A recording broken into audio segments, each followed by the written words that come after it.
Ne détruisez pas votre grâce. Shalom, bien-aimés dans le Seigneur. Notre méditation du jour s'intitule « Ne détruisez pas votre grâce ». Nous tirons notre texte dans Jacques chapitre 4, le verset 6 qui nous dit ceci. « Il accorde au contraire une grâce plus excellente. C'est pourquoi l'Écriture dit « Dieu résiste aux orgueilleux, mais il fait grâce aux humbles ». Gloire à Dieu. La grâce de Dieu dans notre vie demeure imprégnable et indestructible. Ni Satan ni les hommes ne peuvent détruire la grâce que Dieu nous a accordée.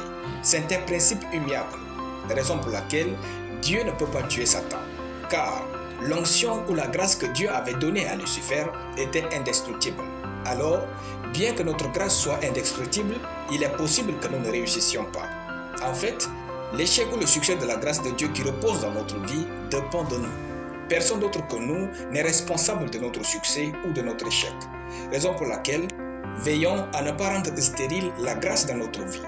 L'un des grands facteurs qui neutralise le succès de la grâce de Dieu est l'orgueil. Ayons une humilité plus grande que l'orgueil, afin qu'il ne nous soit jamais difficile de nous plier sous la parole de Dieu. L'Écriture dit « Dieu résiste aux orgueilleux ». N'ayez aucune part avec l'orgueil. L'orgueil vous pousse à croire que vous n'avez pas besoin de la grâce des autres pour réussir. Or, peu importe le succès de votre grâce, celle-ci est très limitée. Par conséquent, vous ne pourrez jamais tout faire. Cédez donc de la place dans votre vie pour bénéficier de la grâce des autres. Cédez de la place dans votre vie pour apprendre des autres, lire leurs livres, tirer leçon de leur expérience et recevoir de Dieu à travers eux. La vérité est que presque tout ce que nous savons vient des autres. Alors, faites-vous toujours la faveur de jouir de la grâce des autres. Chassez l'orgueil loin de vous. Plus vous êtes humble, plus votre grâce devient excellente.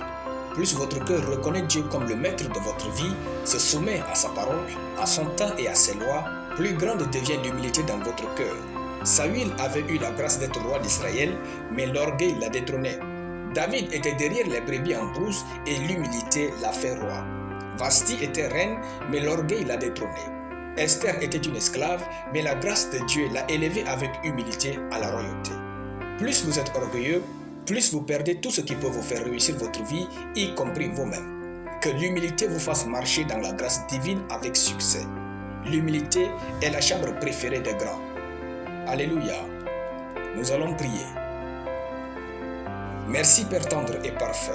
Je confesse que je marche dans l'humilité au nom de Jésus. Je soumets mon cœur à la parole et aux lois de Dieu. Une grâce plus excellente repose sur moi au nom de Jésus. Amen. La lecture biblique en une année, Proverbes chapitre 4 à Proverbes chapitre 6. Soyez bénis, c'était le pain du ciel.